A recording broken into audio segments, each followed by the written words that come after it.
Salut à tous, aujourd'hui je vous présente la Nike Zoom X Vaporfly Next pour 103. Donc je vais vous la présenter, je vais vous faire mon retour test en vidéo. Donc déjà je vais la présenter dans les détails dès que je l'ai reçue et vous livrer mes impressions là de vive voix. Donc un modèle super léger quand on la prend en main, 185 grammes dans la taille 43 testée. Ce qui a été assez surprenant, c'est le lassage latéral sur le côté de la chaussure. Donc pour un bon maintien du pied. Le lassage cranté qui fait que sur le terrain, en fait les lacets ne se sont pas défaits. Ça je reviendrai dessus après. Dans la prise en main, ce qui est vraiment surprenant, et là on le voit bien au niveau de la vidéo, en fait c'est le mesh. Donc on est sur un mesh Flyknit sur tout le contour. Ça c'est ce qui a été amélioré et revisité par rapport à la chaussure. Donc forcément quand on ouvre la boîte et qu'on découvre la chaussure, c'est vrai que quand j'ai vu les perforations sur le dessus de pied, la question que je me suis posée, c'est est-ce que mon gros orteil et mes doigts de pied en courant vont pas finir par déchirer le mesh à la longue. Ça m'a paru un peu, pourquoi pas un peu fragile, mais bon, ça c'est les premières impressions. Visuellement, en fait, ça c'est une question de goût et de couleur, mais moi dans le coloris que j'ai pu tester, j'ai juste adoré. Voilà, on a un renfort au niveau du talon à l'intérieur qui est moelleux.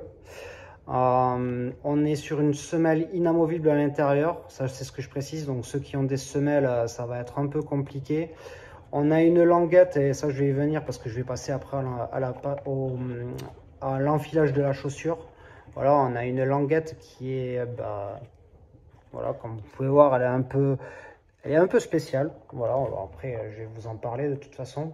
Donc on a un passant sur le dessus qui permet d'ajuster le passage des lacets, qui permet de la tenir ajustée sur le coup de pied. Bon, j'ai pas testé la Vaporfly 2, donc je peux pas vous parler de la semelle extérieure, mais a priori elle a été entièrement revisitée. Moi ce que j'ai noté, c'est que sur le dessus de pied, ça accroche. Après voilà, en descendant les escaliers lors du premier run, j'ai glissé sur le talon, mais bon, ça c'est dérisoire. Sinon visuellement on voit bien la plaque Flyplate sur toute la longueur de la chaussure. Elle est située, mais là on la voit visuellement au milieu. Elle est matérialisée et puis avec son nom qui est écrit dessus.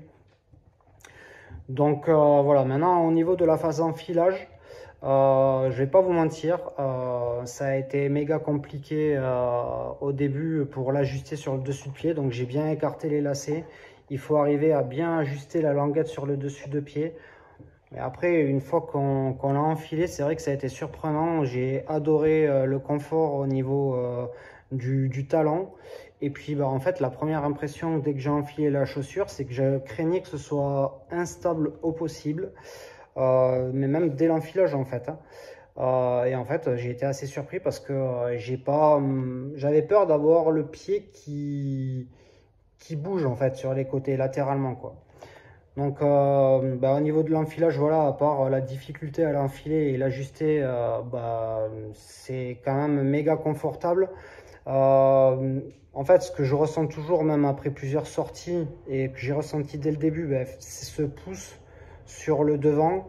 C'est vrai que le mesh devant est vraiment léger, donc pour l'instant ça n'a pas bougé. Après, elles n'ont pas beaucoup de kilomètres, elles ont fait 60 km de protocole test sur vraiment après 3 sorties spécifiques pour voir au niveau des variations d'allure, de la rapidité, et puis même une sortie un peu plus longue pour voir comment elle se comporte. Donc voilà, j'ai de quoi vous parler maintenant sur le terrain. Dès que je suis parti du premier run, forcément, moi ce que je craignais, c'est l'instabilité de la chaussure, quoi. Puisque en fait, j'avais pas eu forcément un super bon écho de Julien qui a testé la Vaporfly 2. Lui, après il a tendance, même si c'est un coureur qui fait du marathon en 2,40, moi je performe à 2,46. Je vais essayer d'aller chercher les 2,40 prochainement. En fait, il me faisait comprendre que c'est plutôt instable. Alors après, moi au niveau du recul, j'ai testé Oka Rocket X et Oka Carbon X sur des modèles Route Perf, et ASICS Metaspeed Sky, Sky Plus et Edge Plus. Voilà, sachant que j'ai clairement, et je m'en cache pas, un coup de cœur pour les Edge Plus, puisque j'ai une foulée plus petite et plus courte et cadencée.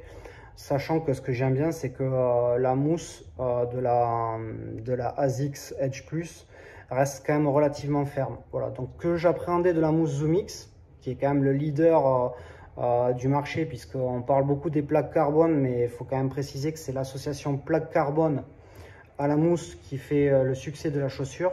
Je craignais que ce soit instable.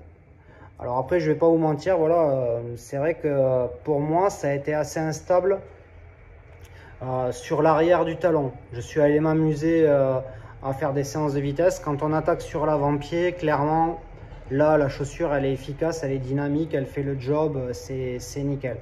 Après, sur les phases de récup, par exemple, quand je vais faire une séance de 1 minute rapide à 3,30 au kilo. Alors quand je dis rapide, hein, moi je vais pas taper à 2,50, hein, en ce moment je tape plutôt 3,30 sur des 1 minute. Sur les phases de récup où je vais être plus sur du 5,15, 5,30, je suis allé voir sur le talon comment ça se passait. C'est vrai que c'est mou et c'est vrai que ça va avoir tendance à être un petit peu instable. Par contre, franchement, moi au niveau du modèle, pour un modèle qui fait 185 grammes, qui est dynamique, qui va aller du 5 km au marathon, qui est un produit dédié à la performance, même si ça me paraît fragile sur ce mesh à l'avant-pied, bon, on est sur du Flyknit, donc normalement c'est solide, hein, Flyknit, mais bon, moi c'est les perforations toujours qui me laissent encore sceptique. On est sur un modèle qui est vraiment méga confortable, quoi. C'est hallucinant. Sachant que moi, j'ai pas voulu aller la tester parce que j'étais sur une phase de reprise du sport et donc je voulais passer sous les 75 kg. Je la recommande clairement pas aux gens qui font plus de 75 kg, hein. Moi là, je suis sur un poids de 72 et ça passe, mais c'est clair que ça va être un peu trop light et le risque de blessure peut vite apparaître. Moi, ce qui m'a surpris vraiment, c'est le confort, la légèreté, le dynamisme. Bah, ça, pour faire des séances de qualité, c'est canon. Et puis l'aération, hein, c'est clair, ça ventile, le pied il respire, c'est agréable à porter. Et puis en définitive, au niveau de la semelle extérieure, c'est pareil, l'adhérence sur le dessus de pied, dans les virages un peu serrés, c'est nickel. Alors après, il n'a pas plu, il fait une canicule ici au descend en Ukraine, donc comme vous en France. Donc j'ai pas pu aller tester sous la pluie. Le talon, forcément, on le voit, peut-être que quand il va pleuvoir, ça va être plus lisse. Après, c'est clair, hein, si vous êtes quelqu'un qui talonne ou qui est attaqué sur le médio-pied, je vous invite pas à partir sur un tel modèle. Mais clairement, moi, ça fait 2 séances où enfin je repasse des séances de qualité et la chaussure a été une parfaite alliée et je pense qu'elle m'a permis de gagner de l'énergie, elle m'a permis de gagner de gagner en énergie et surtout donc d'être moins fatigué, quoi, et de pouvoir relancer, faire des séances méga qualitatives pour pouvoir performer. Voilà, pour moi, c'est un test qui est plutôt concluant, sachant que la version 3 a été totalement revue par rapport à la 2, tant au niveau de la semelle extérieure que de l'empeigne mèche, que même l'esthétique, la totalité, quoi, en fait. Moi, vraiment, cette chaussure, c'est un produit qui reste quand même onéreux, mais que je vais recommander parce que vraiment pour les séances spécifiques rapides, vous n'allez pas être déçus. Et au niveau de vos courses pour aller performer, c'est certain qu'elles vont vous amener à avoir un gain de temps. Voilà. Alors les gens parlent de dopage technologique. Aujourd'hui, ce sont des chaussures qui sont labellisées, qui sont reconnues comme fiables.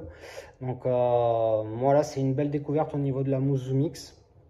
Et puis je vous donne rendez-vous sur le site pour lire mon retour test complet à l'écrit. J'ai essayé de vous donner des éléments vidéo. Vous n'hésitez pas à poster en commentaire vos questions. Voilà. Je vous dis à très bientôt pour un autre retour test.